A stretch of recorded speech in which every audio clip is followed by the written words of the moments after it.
Safe streets पहल के शुरू होने के 6 महीने बाद डेयरडेविल ने नॉर्दर्न स्टार नाम के एक साइप्रस कार्गो जहाज पर हमला किया जो रेड हुक पोर्ट में हथियारों की तस्करी कर रहा था। जब डेयरडेविल जहाज के क्रू से लड़ रहा था, तभी जहाज के कैप्टन अकिलियोस किरियाको अपने आदेशों पर काम करते हुए जहाज को डुबो देता है और क्रिस्टोफ सावा के साथ वहां से भाग निकलता। डेयरडेविल किसी तरह बच निकलने में कामयाब हो जाता है और जोसी के बार में कैरन पेज से मिलकर उसे उन मिलिट्री ग्रेड हथियारों के बारे में बताता है जिनकी किंगपिन तस्करी कर रहा था। जहाज रेड हुक के ठीक बाहर डूब गया था। नतीजतन उन्होंने किंगपिन की नापाक हरकतों को बेनकाब करना शुरू कर दिया, जबकि कैरन ऐसे सबूत ढूंढ रही है जो किंगपिन को सीधे तौर पर इस घटना से जोड़ सकें। विल्सन फिस्क खुद घटनास्थल का मुआयना करने के लिए वहां पहुंचते हैं। शीला रिवेरा फिस्क को बताती है कि डूबा हुआ जहाज रेड हुक चैनल को रोक रहा और जब तक जहाज का मलबा हटाया नहीं जाता तब तक वहां से कुछ भी गुजर नहीं सकता। फिस्क इसे डेयरडेविल द्वारा रची गई एक आतंकवादी हमला करार देता है और उसे पकड़ने के लिए एक बड़े पैमाने पर तलाशी अभियान चलाने का आदेश देता। जब बक यह खुलासा करता है कि कायरियाकोस और सावा को इस खेप के बारे में पूरी जानकारी, तो फिस्क उन्हें तुरंत ढूंढ निकालने का आदेश जारी करता।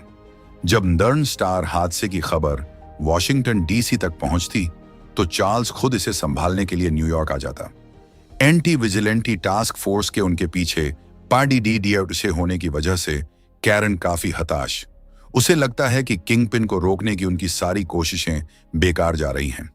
लेकिन मैट उसे समझाता है कि उन्हें हार नहीं माननी चाहिए, क्योंकि एक बार सच सामने आ गया तो किंगपिन को कानून के सामने झुकना ही पड़ डालेगा। तभी कैरन को जेस का एक मैसेज मिलता।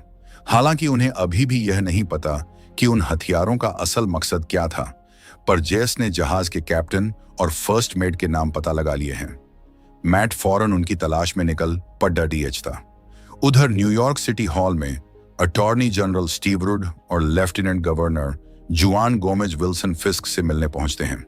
वे फिस्क के सेफर स्ट्रीट्स इनिशिएटिव चलाने के तरीके से बिल्कुल खुश नहीं हैं और अपनी नाराजगी जाहिर करते हैं। फिस्क उनके आरोपों को अनसुना कर देता है और भरोसा दिलाता है कि नॉर्दर्न स्टार पर हमला करने वाला सलाखों के पीछे होगा। लेकिन स्टीव रुड उसे साफ कर देता है कि फिस्क के विजिलेंटी ट्रायल्स पर अब उनकी कैडीडीडीएच ही नजर रहेगी, चाहे फिस्क को यह पसंद आए या नहीं। ठीक उसी समय चार्ल्स अचानक ऑफिस में आता है और खुद को CIA का प्रतिनिधि बताता। वैलेंटिना एलेग्रा डी फॉन्टेन से फोन कॉल आने के बाद स्टीव रुड का रवैया पूरी तरह बदल जाता। पहले फिस्क का विरोध करने के बाद अब वह उसकी सेफर स्ट्रीट्स इनिशिएटिव को अपना पूरा समर्थन देने का वादा करता। इस बीच हीथर जैक ड्यूक्वेन का मनोवैज्ञानिक मूल्यांकन कर रही, जिस पर इस समय विजिलेंटे के तौर पर काम करने का मुकदमा चल रहा। ड्यूक्वेन बार बार अपने वकील से मिलने की मांग करता, लेकिन हीथर उसकी मांगों को नजरअंदाज कर देती। जब हीथर यह कहती है कि वह एक निष्पक्ष पर्यवेक्षक, तो ड्यूक्वेन उस पर हंसता है और किसी भी तरह से सहयोग करने से मना कर देता। हेदर, जो खुद अभी तक म्यूज हमले के सदमे से उबर नहीं पाई है, ड्यूक्वेन को याद दिलाती है कि उसे सेफर स्ट्रीट्स एक्ट के तहत हिरासत में लिया गया। इसका मतलब है कि AVTF और फिस्क के दफ्तर का उस पर पूरा अधिकार। हेदर उसे धमकी देती है और चेतावनी देती है कि अगर उसने सहयोग नहीं किया तो हो सकता है कि वह कभी कोर्टरूम का मुंह भी न देख पाए। इससे डरकर ड्यूक्वेन हेदर के सवालों के जवाब देने के लिए राजी हो जाता। मैट की गैर मौजूदगी में मर्डॉक एंड मैकडफी की टीम उन लोगों को कानूनी मदद दे रही है जिन्हें फिस्क और AVTF ने निशाना बनाया। कर्स्टन मैकडफी चेरी को कई केस फाइलें सौंपती है ताकि वह उनकी जांच कर सके। चेरी बताती है कि AVTF जिन लोगों को निशाना बनाती, वे अक्सर बिना कोई निशान छोड़े गायब हो जाते हैं। फिर भी कर्स्टन हिम्मत नहीं हारती और चेरी को निर्देश देती है कि वह किसी भी तरह से उन्हें ढूंढ निकाले। कर्स्टन मैट को लेकर भी बहुत चिंतित, जो अभी भी लापता, लेकिन चेरी उसे भरोसा दिलाती है कि वह ठीक होगा। बेंजामिन हॉचबर्ग कर्स्टन के पास आता है और उसे सलाह देता है कि वह इस मामले को छोड़ दे। वह उसे चेतावनी भी देता है कि ये विजिलेंटे ट्रायल कानून के नियमों के अनुसार नहीं चलाए जाएंगे। फिर भी कर्स्टन अपनी बात पर अड़ी रहती है और पीछे हटने से इनकार कर देती। बाद में चेरी मैट से मिलकर नॉर्दर्न स्टार के बारे में बात करती। दोनों इस बात से हैरान हैं कि किंगपिन आखिर किससे डील कर रहा है कोई ऐसा व्यक्ति जिसे हथियारों के इतने विशाल झकीरे की जरूरत। मैट किंगपिन के पूरे ऑपरेशन का पर्दाफाश करने के लिए दृढ़।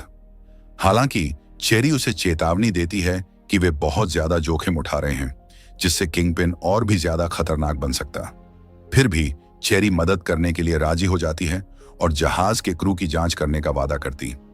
वह मैट से कहती है कि कर्स्टन उसके बारे में बहुत ज्यादा चिंतित है और उसे कम से कम एक बार उससे बात जरूर करनी चाहिए। लेकिन मैट मना कर देता क्योंकि उसे डर है कि उसके साथ जुड़ाव से कर्स्टन की जान खतरे में पड़ सकती। वह चेरी को कायरियाकोस और सावा का पता लगाने का निर्देश देता क्योंकि वे फिस्क के हथियार तस्करी के गिरोह में मुख्य गवाह और साथी हैं। पॉवेल और एवीटीएफ टीम एशियन गार्डन्स रेस्टोरेंट पहुंचते हैं और उसके मालिक एरियाना को घेर लेते हैं। वे उस पर दबाव डालते हैं कि वह किरियाको और सावा के ठिकाने के बारे में बताए। एरियाना सहयोग करने से मना कर देती है और पॉवेल के आदमियों को फांसीवादी कहती, जिस पर पॉवेल उसे थप्पड़ मार देता। किरियाको, जो उस समय वहीं मौजूद था, भागने की कोशिश करता, लेकिन पॉवेल उसे पकड़ लेता, बेरहमी से पीटता और हिरासत में ले लेता। इसी बीच बीबी यूरिक डैनियल के नए घर पर हो रही गृह प्रवेश पार्टी में पहुंचता। डैनियल कम्युनिकेशंस के डिप्टी मेयर के तौर पर अपनी आलीशान जीवन शैली के बारे में लंबी चौड़ी डींगे हाँकता। बीबी उसे फिस्क के गेम में सावधान रहने की चेतावनी देता, क्योंकि अगर पासा पलटा तो फिस्क को कोई नुकसान नहीं होगा, लेकिन डैनियल को ही दोषी ठहराया जाएगा। डैनियल उसकी चिंता की तारीफ करता, लेकिन इसे सीरियसली नहीं लेता। मैट एक रेस्टोरेंट में एरियाना के पास जाता। मैट जानता है कि एरियाना चुपके से लोगों को न्यूयॉर्क से भागने में मदद करती। जब एरियाना को पता चलता है कि वह किससे बात कर रही, तो वह बताती है कि उसका इरादा किरियाको को देश से बाहर भेजने का था, लेकिन एवीटीएफ ने उसे पकड़ लिया। जब मैट सावा के बारे में पूछता तो एरियाना कहती है कि अगर एवीटीएफ उसके पीछे पड़ा तो मैट भी उसे नहीं बचा पाएगा, लेकिन मैट उसे बचाने का पक्का इरादा कर लेता। किरलाको को फिस्क की सीक्रेट अंडरग्राउंड जगह पर ले जाया जाता, जहां पॉवेल उसे टॉर्चर करके सावा का पता निकालता, लेकिन बेचारा किरलाको कुछ नहीं जानता। फिर बक आता, पॉवेल के तरीकों का सामना करता और खुद से पूछताछ शुरू करता। किरलाको रहम की भीख मांगता, कहता है कि उसने वही किया जो उसे करने का ऑर्डर दिया गया था, जहाज डुबोना। बक उससे हमदर्दी दिखाता, लेकिन फिर अचानक उसके सिर में गोली मार देता। इस बीच चार्ल्स ग्रेसी मैंशन में विल्सन फिस्क और वेनेसा से मिलता, लेकिन उनका बर्ताव उसे पसंद नहीं आता। चार्ल्स कहता है कि उसके बॉस फिस्क की मदद की तारीफ करते हैं, लेकिन नॉर्दर्न स्टार का मामला हाथ से निकलता जा रहा। विल्सन कहता है कि एवीटीएफ कार्गो वापस लाने की कोशिश कर रहा, लेकिन चार्ल्स उसे याद दिलाता है कि हालात कितने नाजुक हैं और जहाज पर काम करने वाला कोई भी जिंदा नहीं बच सकता। फिस्क शुरू में हिचकिचाता है क्योंकि वफादार लोग मिलना मुश्किल, लेकिन जब चार्ल्स खुद प्रॉब्लम सॉल्व करने का जिम्मा उठाता तो वह मान जाता है, बशर्ते चार्ल्स या उस तक कोई सुराग न पहुंचे।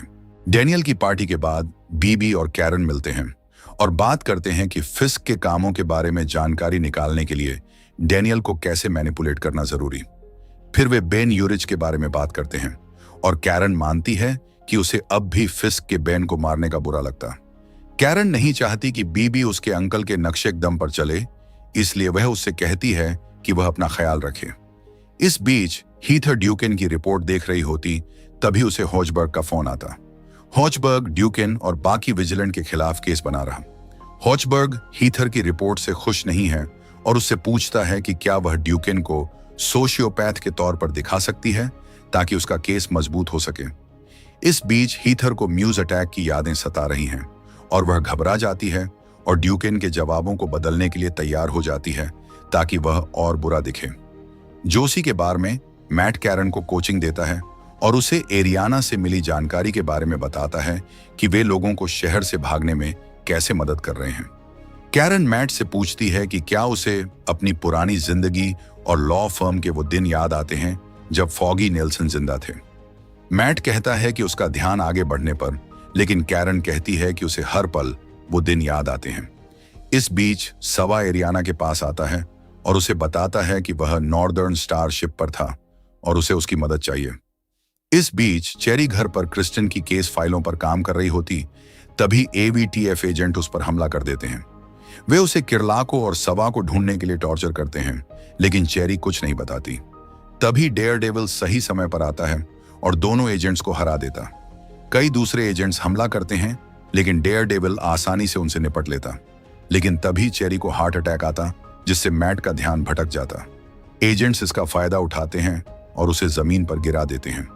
वे उसका मास्क हटाते हैं और हैरान होकर पता लगाते हैं कि डेयरडेविल असल में मैट मर्डॉक। जैसे ही वे उसे मारने की तैयारी करते हैं, अचानक कोई आता है और सभी अफसरों को गोली मार देता। मैट के सिर के पास एक चाकू गिरता है, जिस पर बुलसाई का निशान बना होता।